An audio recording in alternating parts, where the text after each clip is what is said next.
Venga, vamos a meternos en materia. La Virgen de Guadalupe, para millones de personas, no es solo una imagen religiosa, es que es literalmente el alma de México. Pero ¿cómo se llegó a eso? Hoy vamos a desentrañar el increíble proceso de cómo se construyó uno de los símbolos más poderosos del mundo.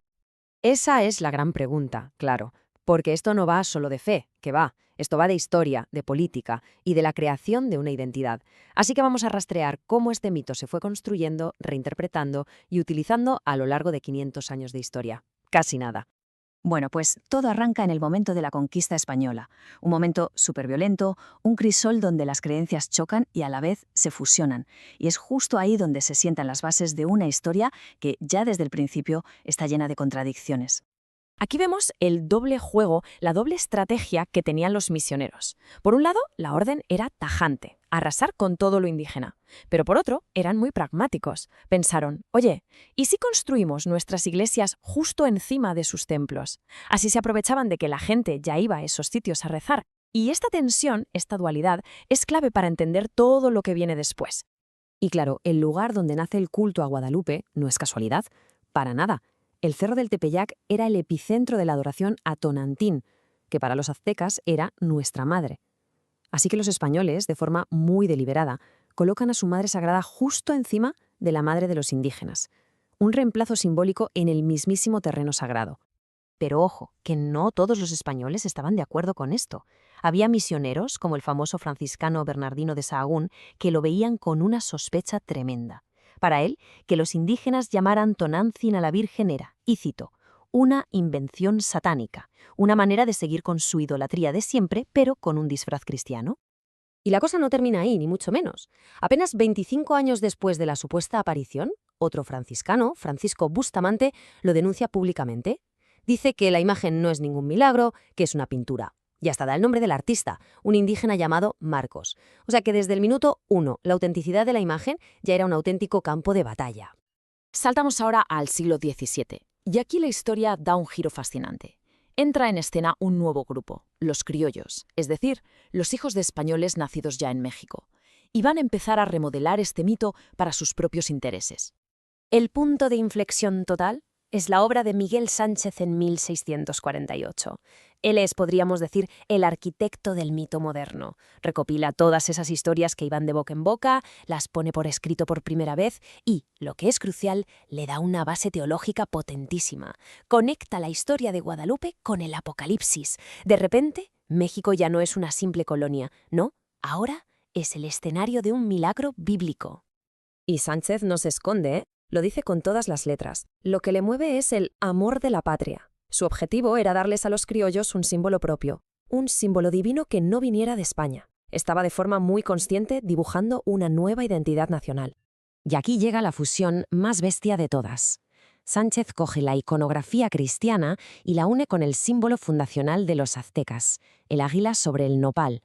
Crea así la mujer águila, una especie de híbrido que transforma a la Virgen en el escudo de armas de esa nueva patria mexicana que él estaba imaginando.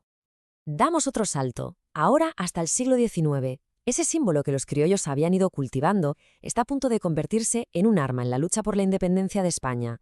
Y la batalla no solo va a ser en el campo de batalla, sino también en el terreno de los símbolos. Durante la Guerra de Independencia la división fue brutal, una auténtica guerra de vírgenes. Por un lado estaba la Virgen de Guadalupe, la morena, que era el símbolo de los insurgentes que querían un México independiente, y por el otro la Virgen de los Remedios, que era española y a la que llamaban despectivamente la Gachupina. Ella era la patrona de las tropas leales a España. Una mexicana, la otra española, una mestiza, la otra blanca. La lucha estaba servida. Y el momento clave es en 1810. El cura Miguel Hidalgo da el famoso grito de Dolores. Y para unir a la gente, no levanta una bandera política, no, levanta un estandarte con la imagen de la Virgen de Guadalupe. En ese preciso instante, ella deja de ser solo un símbolo religioso para convertirse en una bandera de guerra, en el estandarte de la revolución. Y ahora un salto hasta hoy. ¿Cómo sobrevive un mito sobre un milagro en plena era de la ciencia y el escepticismo? Pues muy fácil, adaptándose. Los argumentos ya no son teológicos, ahora son tecnológicos. Esa es la cuestión. Hoy en día, para mucha gente, la fe ya no es suficiente, así que los que defienden el milagro utilizan un nuevo lenguaje, el de la ciencia, para intentar validar lo sobrenatural. Nace una especie de tecnomitología. Y esta tecnomitología se basa en 3 pilares. Primero, que los pigmentos de la pintura son de origen desconocido, que no son de este mundo. Segundo, el increíble detalle de que en sus ojos, que miden milímetros, se reflejan figuras humanas. Y tercero, que las estrellas de su manto son un mapa exacto del cielo del día de la supuesta aparición.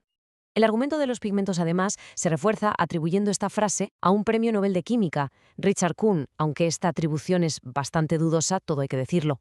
La idea es simple.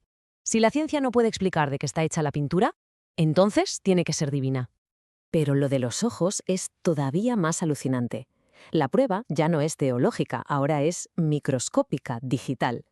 Usando ampliaciones por ordenador, se afirma haber encontrado hasta 12 figuras reflejadas, que serían las personas que estaban allí en el momento del milagro. Y con esto llegamos a la reinterpretación más radical y fascinante de todas. La idea de que la imagen no es una pintura europea, sino un códice azteca. Un mapa, un texto, donde las flores del vestido representan la geografía de México y las estrellas del manto las constelaciones de 1531.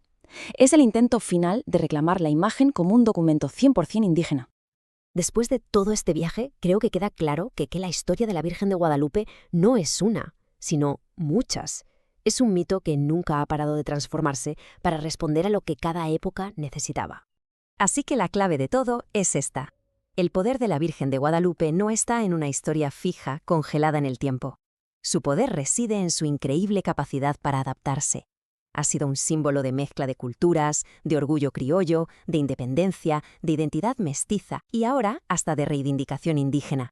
Es básicamente un espejo de la propia historia de México. Y con esto terminamos. La historia nos demuestra que este mito es como un lienzo en blanco, donde cada generación proyecta sus miedos y sus esperanzas. La pregunta que queda en el aire es, si ha cambiado tanto en 500 años, ¿qué nuevas interpretaciones nos esperan en el futuro? ¿Qué cara de Guadalupe veremos dentro de un siglo?